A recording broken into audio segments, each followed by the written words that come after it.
화요일마다 만나는 분이죠. 김현정 민주당 의원 오셨습니다. 안녕하십니까, 의원님? 평택시병 김현정입니다. 네, 반갑습니다. 국감 고생 많으셨고요. 그러게요. 한 4주 만에 나오는 것 같은데 공식적인 거는 공식적인 건 국감 기간에 전화 연결하고 뭐 잠깐 왔다 그렇죠, 예. 가시긴 하셨는데 국감 마친 소감, 첫 국감 마친 소감 어떻습니까?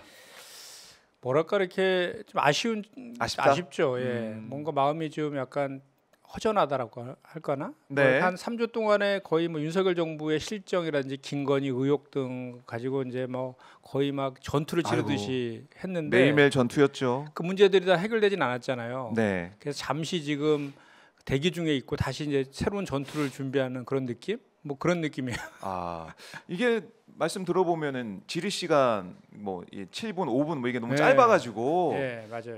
심도 있게 좀 들어가기 어려웠다 이런 말씀도 하시더라고요. 그렇죠. 저희가 이제 정무위원이 24명이니까 이제 본질이 5분, 보충질이 7분, 아, 5분밖에 안 됐어요. 예, 재보충질이 3분 이렇게 3번 해요. 아, 그러면은 뭐 한 피감 기관당 네, 15분 정도를 가지고 이제 다 물어야 되니까 너무 아쉽죠. 그렇죠. 그래서 뭐 우리가 흔히 하는 말로는 팀플레이가 필요하다 이렇게도 말씀 많이 하셨는데 네. 특히 정무위는 김건희 여사 의혹 이게 어떻게 보면 정무위가 여러 이제 피감 기관이 있지만 그래도 김건희 의혹에 대해서 어떻게 묻고 어떤 답변이 나오느냐 많은 관심을 가졌지 않습니까? 네. 이번에 가장 큰 이슈라고 볼 수가 있는데 어떻습니까? 좀 의혹이 규명이 됐습니까? 아니면 아쉬운 부분이 있습니까? 김건희 여사 관련해서 정무위에서는 네. 한 3가지 정도가 우리한테 해당이 된 것 같아요. 하나는 이제 국민권익위에서 명품백 저 뇌물 수수한 거, 맞아요. 무혐의 종결 처리한 거 가지고 계속 이제 우리가 캐물었고 또 하나는 그 3부 체코하고 기억나시죠? 3부 토건 주가 조작. 맞아요. 그 관련해서 체크. 우리가 이제 그때 막 질의를 해가지고 한국거래소에서 이상징후 심리를 하겠다라고 이제 했고 그 심리를 했어요. 예. 한 다음에 그 결과를 금감원과 금융위에 보고를 했거든요. 근데 이제 금감원장이 그거를 지금 조사 중이다 이렇게 했어요. 그러니까 조사 중이라는 것은 이상한 것이 있다라는 전제가 깔린 거잖아요. 그렇죠. 왜냐하면 이상징후 심리를 해서 거래소에서 이상하다니까 보고한 거니까 그걸 조사하는 거니까. 그래서 이제 그거는 우리가 하나의 성과라고 볼 수 있고 이제 또 하나는 김대남 서울보증 낙하산 인사 꽂은 거 있잖아요. 맞아요. 그것도 이제 김건희 여사가 공천 개입에 대한 대가로 그 서울보증에 낙하산을 꽂았다. 보험 뭐 나도 보험 들어야지 이렇게 하면서 이런 의혹이 있었잖아요. 예. 그게 사실은 그 서울보증이 그 대주주가 예금보험공사예요. 93% 갖고 있거든요. 그리고 이제 예금보험공사는 이제 공공기관이잖아요. 그래서 금융위에 이제 저기를 받는데 과거에는 그 서울보증의 임원들에 대한 추천 그 과정을 보면 금융위원회에서 예보를 통해서 추천을 했거든요. 그래서 제가 지난번에 이제 우리가 그 예보 감사에서 예보 사장한테 물었더니 자기는 추천한 적이 없대요. 그리고 이제 예보의 기획조정부장이 그 서울보증의 그 이제 비상임 상무로 임원 추천위원회에 들어가거든요. 그 들어가서 그 기조부장이 추천을 했어요. 김대남을 본인이 김대남을 추천합니다라고 했는데 왜 추천했어요? 우리가 이제 그 증인으로 해가지고 물어봤더니 이 부장이 뭐라 그러냐면 자기는 그냥 임취에 들어가서 책상에 봤더니 김대남 이름이 있어서 보고 읽은 것뿐이다. 누가 추천한지 모른다라고 하는 거예요. 그래서 저희가 예보 사장한테 추천했냐니까 예보 사장도 안 했대. 그러니까 서울보증한테 문의를 했더니 서울보증은 공개 채용하지 않고 그냥 추천 방식으로 추천만 했지 누가 한지 모르겠다는 거예요. 아이고. 거기도. 그러면 누가 도대체 아무리 낙하산이라도 타고 올 비행기는 있어야 될 거 아니에요. 하늘에 뚝 떨어지는 건 아니잖아요. 그래서 누가 떨어뜨려줘야지. 이제 마지막 남은 퍼즐이 금융위였잖아요. 금융위. 그러니까 제가 이제 대뜸 금융위원장한테 추천했습니까라고 했더니 한 적이 없대요.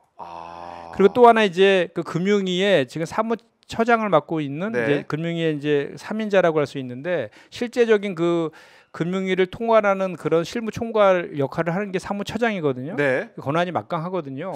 그 사무처장이 왜 그 최재형 목사가 했던 김건희 여사가 금융위원회에 상임위원 인사청탁을 하는 거 보고 되게 열받아가지고 이거 저거 해야겠다, 취재해야 되겠다 이렇게 결심했다라고 한 거 있잖아요. 그 상임위원이 혹시 했나 싶어서 물어봤더니 그 사람도 안 했대요. 그러면 이제 남은 거는 어디입니까? 딱 대통령실 하나잖아요. 그러니까 그 언론 보도에 나왔던 그 의혹이 사실인 거죠. 그러니까 김건희 여사가 공천 개입에 대한 대가로 소위 십상시라고 불리는 그 저기 뭡니까 그 인사비서관 했던 이원모를 전략 공천한 거잖아요. 그 대가로 지금 이걸 그렇죠. 준 것인데 네. 그 이원모 비서관하고 저 황종호 행정관이라고 왜 그 저 윤석열 대통령의 40년 지기의 아들 이거 뭐 저기 윤석열 대통령을 삼촌이라고 부르고 김건희 여사를 작은 엄마라고 부른다는 그 황종호 행정관 네. 그거를 통해서 내려 꽂았다.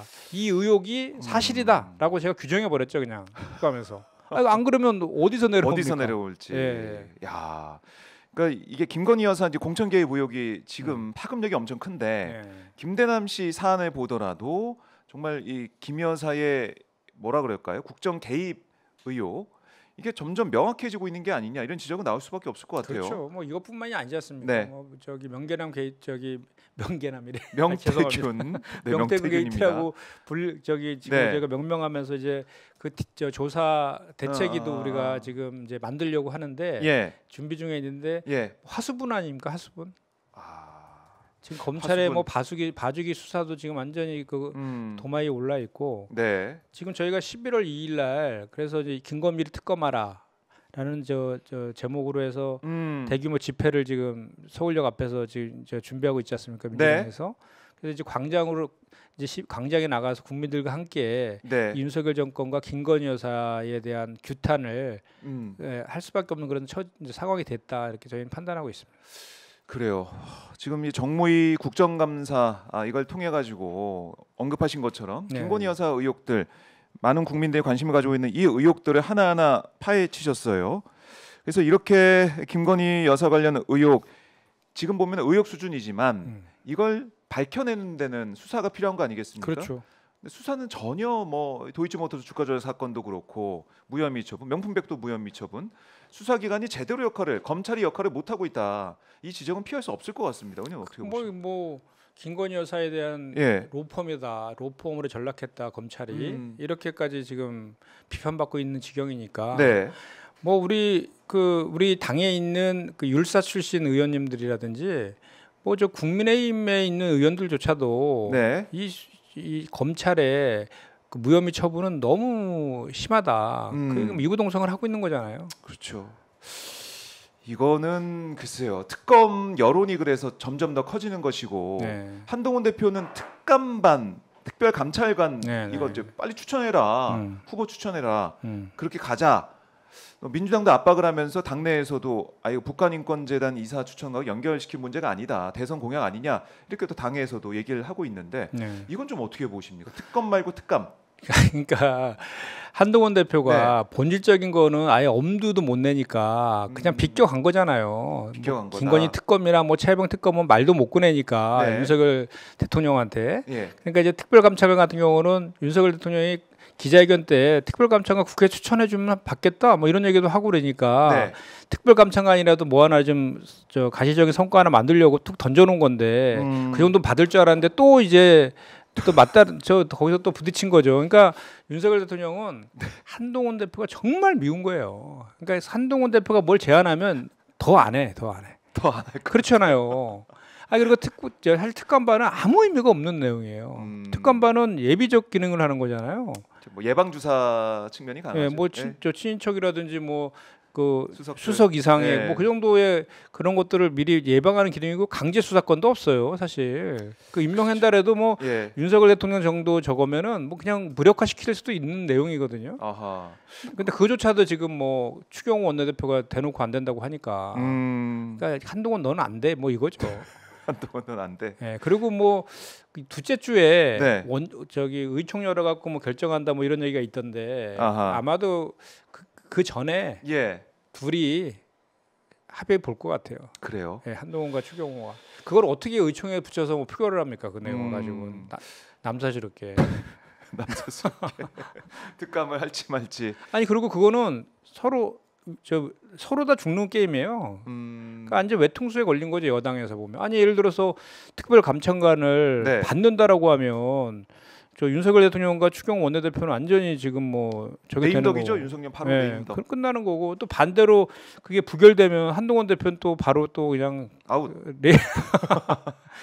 제로 콜라 제로. 그런 전투를 과연 할까 싶어요, 제가 봤을 때는. 그래요. 그러니까 이 여권 내에서도 뭐 통합이 안 되는 모습, 분열하는 모습, 뭐 홍준표 대구시장도 엄청나게 한동훈 대표를 비판하고 있더만요. 그러니까요. 뭐 김태훈 충남지사도 그렇고 당 안팎에서 한동훈 대표를 비판하는 목소리가 있는데 이게 한동훈 대표에 대한 비판도 비판이지만 윤석열 대통령의 지지율을 보면은 이제 거의 이제 바닥에 왔다. 뭐 바닥을 뚫고 지하실로 가느냐 뭐 이런 얘기가 나올 정도로 각 여론조사 기관마다 거의 최저치를 기록하고 있는 거 아니겠습니까? 그렇죠. 한국갤럽도 지난주에 보니까 20%가 네네. 지지율이 나왔고요. 그게 저희가 2016년 12월 9일에 네. 박근혜 탄핵 결정됐잖아요. 국회에서. 제가 그때 그 국회 앞에 현장에 있었거든요. 그때 그런 역사적 현장에 있었던 기억이 나는데 네. 그때 박근혜 대통령의 지지율이 5%였어요. 탄핵 당할 때 5%. 예, 5%였고 70대를 제외한 전 연령대가 10%대로 떨어졌었는데 네. 이번에 갤럽 조사가 20%잖아요. 네. 근데 40대는 6% 나왔어요. 40대가 예, 6%. 40대 6%고 30대 50대도 10%, 13%, 15% 그러잖아요. 야. 그리고 60대도 지금 그 26%. 60대까지. 예, 26. 그러니까 부정 평가에 60%를 찍었잖아요. 네. 아니, TK에서 TK에서만. 예. 대구 경북에서 네. 부정률이 지금 60%를 찍고 있잖아요. 그러니까 거의 뭐 심리적 탄핵 상태 이미 왔고 그 마지막 그 뚝이 지금 무너지고 있는 그 단계다. 네. 그렇게 보면 될 것 같고 그래서 불이 나게 한동훈 대표가 얼마 전에 대구도 찾아가고 그랬던 것 같아요. 그래서 그 이번 일요일이었죠, 이번 주에 일요일 날 네. 대규모 종교 집회 있었잖아요. 맞아요. 예. 종교 집회. 그게 교통에 뭐, 마비가 됐어요. 예. 표면적으로는 차별금지법 그 제정 반대 뭐 이런 거였지만 사실 그 차별금지법도요. 그것도 그분들이 그 보수 이제 기독교 연합회에서 주장하는 내용인데 그 법안을 누가 낸지 아세요? 누가 냈습니까? 21대 때 이상민 의원이 냈거든요. 그 그분 국민의힘으로 갔잖아요. 국민의힘 소속이죠 지금. 그리고 사실 22대 때는 아직 발의한 의원이 없어요. 지금 현안도 아닌데 그렇게 모일 필요가 있느냐? 모였잖아요. 모였는데 제가 그 사이드에서 들은 얘기로는 지금 윤석열 대통령이 TK랑 경북까지도 무너졌다. 그래서 믿을 곳은 이제 그 보수 개신교계 그쪽밖에 없다 이런 얘기가 있어요. 그래서 그 사전 모임할 때 그 대통령실에 있는 모 인사가 참석해서 네. 뭐 부탁도 하고 막 그랬다는 그런 전언이 있습니다. 그만큼 지금 이 의식을 본인들도 갖고 있는 거죠. 사실상 정치적인 집회, 그러니까 뭐 어떻게 세과시 겸 아니면 뭐 윤석열 기자 마지막에 그런 그 뭔가의 그런 보여주기식 그런 것들도 같이 가미되어 있는 것 같아요. 그러니까 지난주 목요일인가요? 네. 국민의힘 당사 앞에 태극기랑 성조기를 이렇게 한 손에 들고 와서 집회하는 한동훈 대표를 비판하는 그런 집회도 있었습니다. 그러니까 유일한 지금 버팀목이라고 생각하는 것 같아요. 윤석열 그 정부 대통령실에서는 이제 뭐 더 확장하거나 아니면 뭐 야당을 설득하거나 이런 단계가 아니라 이미 뭐 조사로 나오잖아요. 대구 경북에 대한 조사라든지 뭐 지금 70대 뺀 60대까지도 다 지금 다 뒤집혀 버렸잖아요. 그러니까 이것은 이런 것들은 되게 또 가속도가 붙거든요. 그래서 이제 아마도 우리가 11월 2일 날 민주당이 광장으로 나가고 또 11월 9일, 네. 11월 20일, 12월 7일 연달아서 시민단체들이 대규모 그 윤석열 퇴진 또는 탄핵 집회가 다 예정돼 있거든요. 네. 거기에 이제 그 국민들의 그런 이제 분노들이 거기서 하나둘씩 모아지면 그 속도는 훨씬 더 가속화될 것이고 11월 14일 날 저희가 김건희 특검법 다시 발의하잖아요. 다시 표결을 발의를 다시 발의를 하면은 이제 제2요구권 돌아오면 28일이거든요. 11월 28일. 네네. 그때가 발의는 되고 표결을 하시는 그렇죠. 거죠? 아니 14일에 저희가 통과시키죠 이제. 그러니까 표결. 예, 발의가 아니고 표결. 예. 통과시키고 이제 거부권 행사할 거잖아요. 그럼 다시 올 거를 우리 예상하면 오니까. 11월 28일 우리가 이제 우리는 예상하고 있는데 그때 이제 만약에 그때 한판 전쟁이 벌어질 것 같아요. 이제 그때까지 우리 민주당에서는 총력을 다 해가지고 뭐 원내뿐만 아니라 광장에서조차 국민들한테 같이 이 김건희 특검법이 필요함을 알려가지고 반드시 그때 통과될 수 있도록. 네. 그리고 윤핵 갈등이 그때까지도 계속 극복되지 않으면 충분히 가능성이 있지 않습니까? 그래서 그런 거를 지금 추동하고 있는 그런 단계라고 보시면 되죠. 12월이 참 상당히 중요한 달입니다. 이재명 대표의 재판 1심 그렇죠. 선고도 있고 여러모로 중요한 그런 시점인데 20%에 딱 걸쳐 있는 한국갤럽 조사 기준으로 보면 걸쳐 있는 이게 이제 10%대로 떨어지게 된다.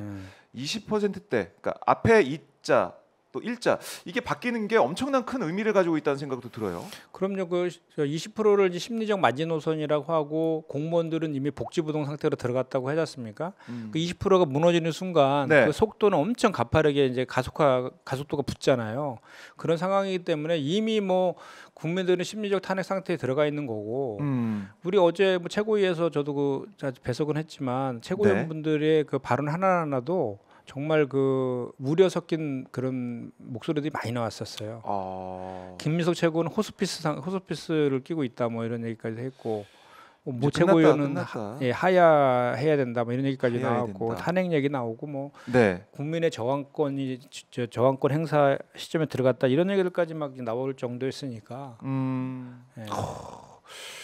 그러니까 국민들의 심리적인 마음은 이제 탄핵이 된 듯한 그런 뭐 모습인데 아직 실질적인 탄핵 절차는 들어가지 않아서 국민들이 답답할 수도 있겠다는 생각이 들고요. 네. 이러다 보니까 윤 대통령 입장에서도 뭔가 타개책을 마련해야 되지 않겠습니까? 오늘 또 한덕수 총리랑 회동을 했다. 그래서 민생 얘기를 하고 있던데 그리고 또 하나는 여러 가지로 민생을 포함한 정책도 그렇지만은 김건희 여사 관련해서 제2부속실을 뭐 다음 달에 이제 설치를 한다. 네. 이런 얘기도 나오고 있어요. 네.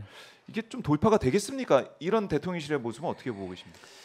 그러니까 그 윤석열 대통령 스타일이 마지막까지 얻어 맞아야지 KO 되기 전까지는 방향을 바꾸는 스타일이다 건가? 뭐 이런 얘기를 하잖아요. 예. 근데 이제 조선일보에서 그 실온 사설이 나왔는데 그 이석연 변호사가 쓴 사설인데 거기에 보면 대통령은 초월적 존재인가 라는 제목으로 실온을 이제 실었는데 네.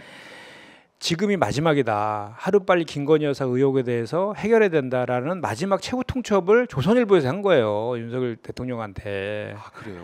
이거를 정말 이게 민심인데 예. 이것을 받아들이지 않으면 정말 그 아까도 말한 그 뚝은 이제 와르르 무너질 수밖에 없는데 뭐 한간에 보니까 언론 보도 보니까 김건희 여사에 대해서 네. 윤석열 대통령이 사과하고 김건희 여사는 서면으로 사과 예. 이런 얘기가 되는데 지금 무슨 얘기입니까? 보도가 나왔습니다. 어처구니가 없어요 정말. 그러니까 김건희 여사가 성역인 것 같아요. 아무도 건드릴 수 없는. 김건희 성역. 근데 그런 식으로 무마를 했다가는 정말로 그 민심에 네. 그 성남 민심의 그 파도에 배가 뒤집힐 수밖에 없는 국민적인 저항권 행사로 이어질 개연성이 대단히 높죠. 이런 식으로 나가면.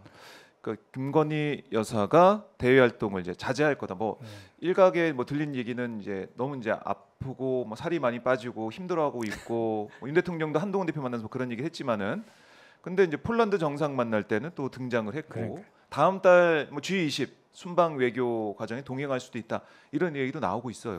그러니까 지금 그 김건희 여사가 그 대외 활동을 자제해야 된다 거의 70% 넘잖아요. 여론조사에 보면 김건희 여사 특검에 된다가 63%를 넘고 있고. 네. 근데 제2부속실을 설치한다는 거는 김건희 여사를 대외 활동을 공식화 시켜주는 거잖아요. 어떻게 보면. 그러니까 그렇네. 제2부속실을 설치해가지고 김건희 여사의 활동을 공식화 시켜주는 그 자체가 국민들한테 더 막 보기 싫을 거예요. 그렇잖아요. 지금 김건희 여사는 아주 국민 윗상이 되어 있어요. 상징이 되어 있다고 김건희 여사는 뭐 그냥 뭐 공천 개입, 뭐 국정농단, 네. 뭐 인사 개입 등에서 당무 개입해서 뭐 안 낀 데가 없잖아요. 거기다가 뭐 주가 조작부터 학경력 이조회까지 땅 투기에 뭐 정말 이런 그래요. 이런 그 영부인이 공식적으로 그 하는 게 네. 사실 지금 타임에 그것도 정무적으로 판단이 옳은가는 또 제2부속실을 설치하기로 했기 때문에 설치하는 것과 별개로 네. 정무적으로 올바른 판단인가에 대해서는 의아심이 들어요.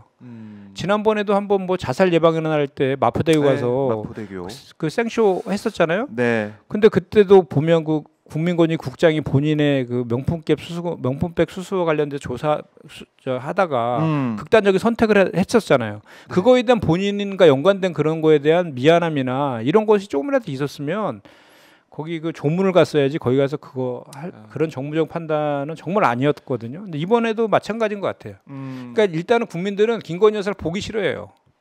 그게 자숙하는 게 나아요. 지금은 안 보이는 게. 한국갤럽 부정평가 네. 이후 제일 1등으로 꼽힌 게 김건희 여사 또 문제 그럼요. 아니겠습니까? 그 가장 부정적인 원인의 1위가 김건희 여사인데 지금은 정말로 지금은 우리 민주당이 주장하고 이런 거를 떠나서 네. 국민적인 요구가 김건희 특검법을 받지 않으면 어떤 것도 해소되지 않는 그런 상황까지 왔어요 지금. 김건희 특검을 받지 않고 제2부속실 만든다, 특감 만든다, 사과한다, 서면 사과한다, 이건 절대 의미 없죠. 예, 이미 뭐 너무 많은 것들을 지금 그 국민들이 목도했고 네. 지금도 진행 중인 게 한두 가지가 아니잖아요. 지금 뭐 저기 이준석 대표도 네. 김건희 여사가 지방선거에 개입했다라고 아주 그냥 본인도 이제 다 실토했잖아요. 그러게요. 내부자의 폭로가 이어지고 있는데 특히 강혜경 씨의 이 녹취, 네. 제보자 강혜경 씨의 녹취가 어제 이제 간밤에도 또 여러 나더라. 녹취가 보도가 됐습니다. 네. 들어보면은 이건 거예요. 명태균이 이렇게 얘기했다는 겁니다. 김 여사가 고맙다며 김영선 공천은 선물이라고 한다. 그리고 김영선 의원 같은 경우는 입 조심해야 된다. 이런 얘기를 뭐 수차례 반복을 했고. 그러니까 그것도 공천하기 8일 전인가요? 네. 8일 전에 알고 있었어요 다. 그러니까 이게 말이 됩니까? 그러니까 전혀 뭐 그 경선 때까지만 연락하고 그 의원은 일점 뭐 적어도 안 했다 뭐 그러더니 안 하긴 뭘 안 합니까? 다 계속 했던 거지. 이게 증거가 계속 뭐 이 화수분처럼 정말 솟아나오고 있는 것이고, 그리고 캠프에 있었던 윤 캠프에 있었던 신용환 교수가 저희 오마이 TV에 나와서도 폭로를 했고 또 뉴스타파 나가서도 똑같은 얘기를 했고 이렇게 폭로하는 그 부분이 뭐냐면 명태균 미공표 여론조사가 봤더니 캠프 내에서 활용이 되고 있더라. 그리고 대선 당일에도 그거 가지고 막 회의하더라. 그래서 그때 한번 생각해 보세요, 의원님. 그때 0.73% 차이가 나서 아깝게 이재명 대표가 대통령이 안 된 상황인데 윤 캠프에서는 12% 이긴다, 10몇 % 이긴다 이런 판단했다는 거 아니겠습니까? 그리고 그 회의 때 지금 저 윤재욱 의원하고 이철구 의원도 참석했다 그러잖아요. 본인들은 부인을 하고 있습니다. 부인하고 있지만, 근데 뭐가 항상 국민의힘의 그 정부 여당의 특징은 일단 부인하고 나중에 들통나면 이제 또 막 딴소리하고 그러잖아요.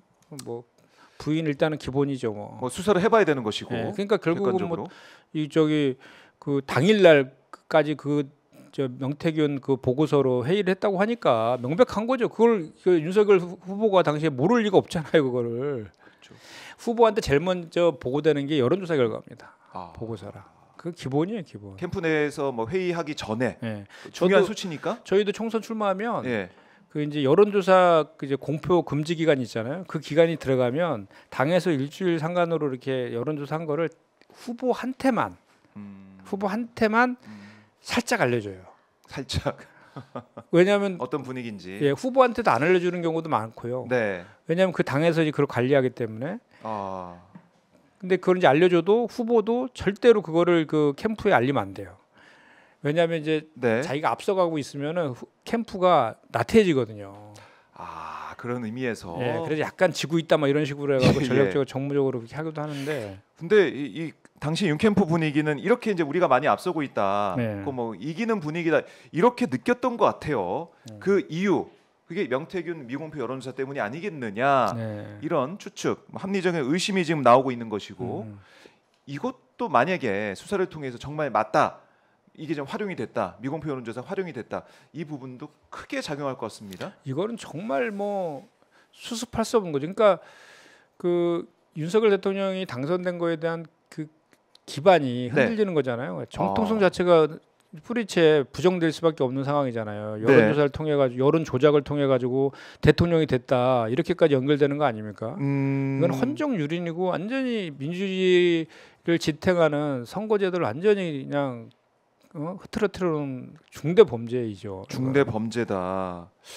자, 그러면은 이게 파장이 이게 이제 대선의 정당성, 대선 자체를 흔드는, 그러니까 판을 크게 흔드는 것까지 갈 수가 있다.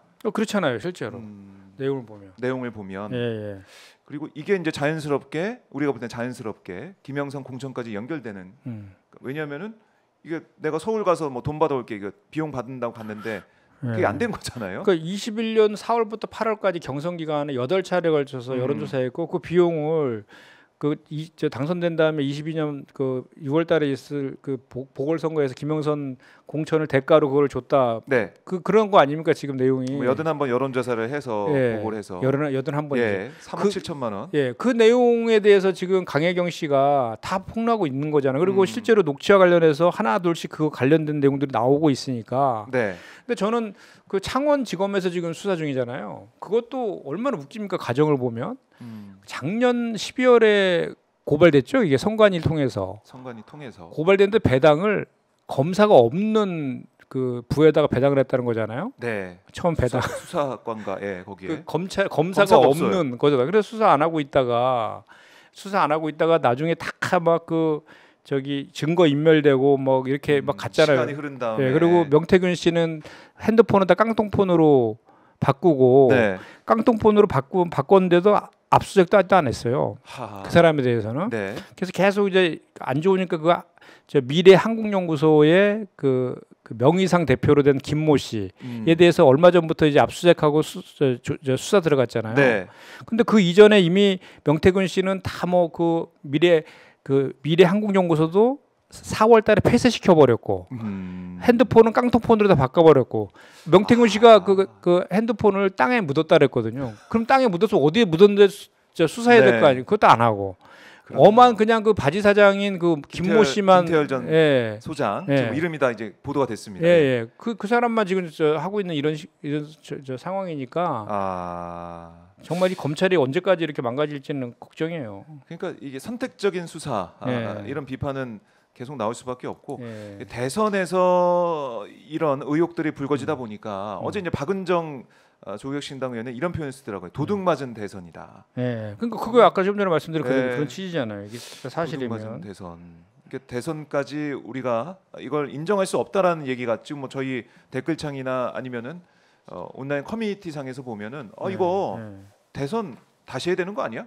이런 얘기까지 나오고 있습니다. 그러니까 이거 그냥 넘어갈 수 없다. 이 부분도 민주당에서 역할을 좀 해야겠습니다. 아까 말씀하신 대책위도 만들어서 대응을 하고 하나하나 파헤쳐야겠네요. 명태균 대책이 이제 어제 최고위에서 그 만들기로 이제 정해졌고요.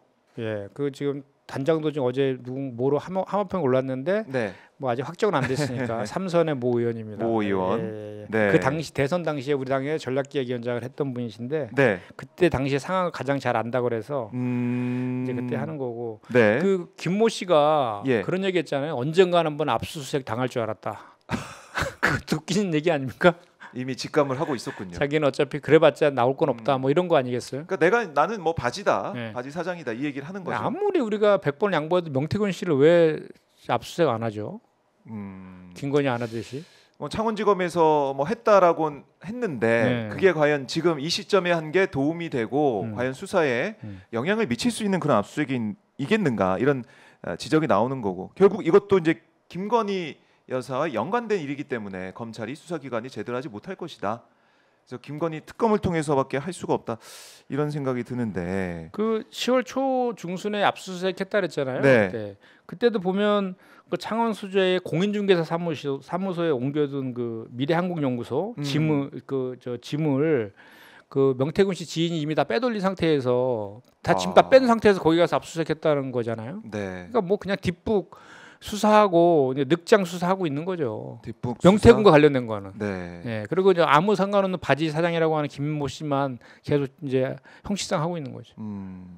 그래요. 그 땅 속에 묻은 핸드폰만 찾으면 거기에 그 뭐죠? 그 2,000개의 그 저기 그 카톡 메시지 캡처 뭐 있다는 그 핸드폰이 거기 땅 속에 묻혀 있는 그것만 찾으면 되잖아요. 국민들이 봐도 딱 눈에 보이는데 어디를 쳐서 뭘 찾으면은 드러나겠다라고 하고 있는데 파일이면 4,000여 개 있다는 애 4,000여 개. 4,000여 개 파일. 이것도 뭐 강혜경 씨가 지금 가지고 쓰던 그러니까 명태균 씨가 미래한국 연구소에 쓰던 그 PC를 제출했는데 그걸 다시 받아가지고 그 안에 또 들여다보겠다. 뭐 휴대전화도 다시 보겠다 이렇게 하면서 파일이 또 새롭게 나오고 있는데 이거는 이 사안도 그냥 넘어갈 수가 없고. 김건희 여사 관련된 의혹이기 때문에 이것도 특검을 통해서 밝혀내야 된다라는 겁니다. 그게 이제 아까도 신용환 교수 얘기했잖아요. 여기 오마이TV 나오셨다 그랬는데 11월 1일 날 운영이 국정감사 있거든요. 그때 이제 그 전날 저 참고인하고 증인이 이제 채택하는데 그분 그 신용환 그분을 증인 또는 저 참고인으로 이 11월 1일 날 네. 채택하려고 당에서 지금 준비하고 있고요. 본인 아마 나오려는 의사가 있는 것 같아요. 그래서 그분이 아마 11월 1일 날 운영이 국감을 통해서 네. 하는 말들이 또 상당히 폭발력 있지 않을까 싶어요. 네. 운영위에 강혜경 씨도 나오기로 했다고 강혜경 씨 나오고 그랬죠. 듣고 있는데, 야 이번 운영위는 어떻게 보면은 김건희 여사 의혹도 마찬가지겠지만은 대선 있었던 대선까지도 흔들 수 있는 그럼요. 파장이 클 수 있는 그런 상임위가 될 거다 이런 생각이 드네요. 근데 이제 그렇게 휘발성 있고 폭발성 있고 네. 진실 규명이 반드시 필요한 건데 그 국감할 때 보면 보셨겠지만 국민의힘 의원들이 그렇게 의욕적이지가 않아요 보면 그죠? 뭐 오히려 뭐 우리 그 저기 정무위에서도 저희가 이제 국가보훈부가 저희 이제 피감기관이어가지고 국감을 하는데 거기 네. 독립기념관장 뭐 뉴라이트 인사해가지고 김영석 그 때문에 엄청 시끄러웠잖아요. 그 관련해서 이종철 강북회장님이 증인으로 나오셨거든. 저희가 이제 이종철 강북회장을 통해 가지고 이제 왜 그 사람이 부적격자인지 명확하게 말씀하시더라고요. 아니 그 일제 강점을 합법화시키고 네. 한국인을 일본 국적이라고 하는 사람은 어떻게 기념관장을 시킵니까? 이렇게 딱 명확하게 얘기하잖아요. 근데 이제 그 국민의힘 의원들이 네. 그 한 두세 분이 그 이종철 회장 강북회장한테 질문했다가 완전히 되게 당했어요. 오히려 역사를 뭘 좀 알고 질문하라고 그래서 나도 국회의원 해봤어 그랬더니 그 저기 윤한홍 위원장이 네. 마이크 뺏어 막 그러더라고 증인에. 그래 마이크를 막 그분이 막 가져가고 그래요. 가져간 거 다시 갖고 오고 빼고 갖고 오고 막 그래. 아이고 참. 국민의힘 의원들도 이번에 그 역사 관련된 거는 사실 할 말이 이렇게 많지 않잖아요. 그 여당 의원이지만 그 얘기 나왔으니까 정무 국감 얘기 좀만 더 하면은 이제 국가보훈부 국감을 하는데요. 야 정말 답답하더라고요. 그러니까 이달에 독립운동가를 선정을 하거든요. 국가보훈부에서 매달. 근데 올해 1월에 이승만 전 대통령을 저기 선정을 했어요. 저희가 선정 과정을 저희가 이제 우리 의원실에서 추적을 했거든요. 봤더니 이제 그 절차가 추천을 받아요. 먼저 추천 단체로부터 추천을 받고 선정위원회를 구성해서 선정위원회에서 이제 뽑는 거거든요. 근데 추천 단체가 그 전에는 다 국가기관 또는 지자체였어요. 뭐 저기 강복회라든지 뭐 국가보훈부라든지 이런 데였는데 갑자기 민간 독립단체 비영리 독립단체를 추가를 해요. 거기에 그 비영리 독립단체 중에 한 변이 이승만 기념사업회가 있는 거야. 이승만 기념사업회가 추천을 했는데 이승만 기념사업회 회장이 황교안이에요. 황교안. 그게 거기 추천을 했는데 선정위원들이 누구냐면 선정위원도 이번에 확장을 막 시켰는데 전부 구구 누라이트 교수들 또는 이승만 연구자들이에요. 근데 이거를 전부 다 기준이나 저기 선정 기준도 없고 규칙도 없이 그냥 깜깜으로 다 진행한 거예요. 나중에 우리가 역추적해갖고 밝혀냈거든요. 그렇게 해서 이승만을 이달의 독립운동가로 선정을 하더라고요. 이런 지경에까지 가고 있습니다. 이 역사도 역사지만 사실 우리가 역사 또 우리 안보 문제 이런 걸 더 자세하게 다뤄야 되는데 김건희 의혹이 이게 아직까지 안 밝혀지고 특검을 하면은 국민들이 이제 특검 지켜보자라고 또 다른 문제에 집중하고 할 텐데 그게 안 되다 보니까 이거 너무 비극인 것 같아요. 제가 볼 때. 앞으로의 김현정 의원님의 활동 또 역할 저희가 주목해서도 보도록 하겠습니다. 의원님 오늘 좀 빨리 좀 보내드리고 저희가 다음 시간에 또 말씀을 나눠보도록 하겠습니다. 알겠습니다. 의원님, 말씀 잘 들었습니다. 고맙습니다. 자, 김현정 민주당 의원과 함께 말씀을 나눠봤습니다. 이 이슈를 한 번에 쫙 정리를 해주셨고 특히 정무위에서는 김건희 의혹 관련해서 여러 가지 특히 이제 김대남 의혹 또 이 명품백 관련된 사항까지 다 이제 정리해보는 국감이었기 때문에 많은 분들이 더 관심을 가지고 있었던 것 같습니다.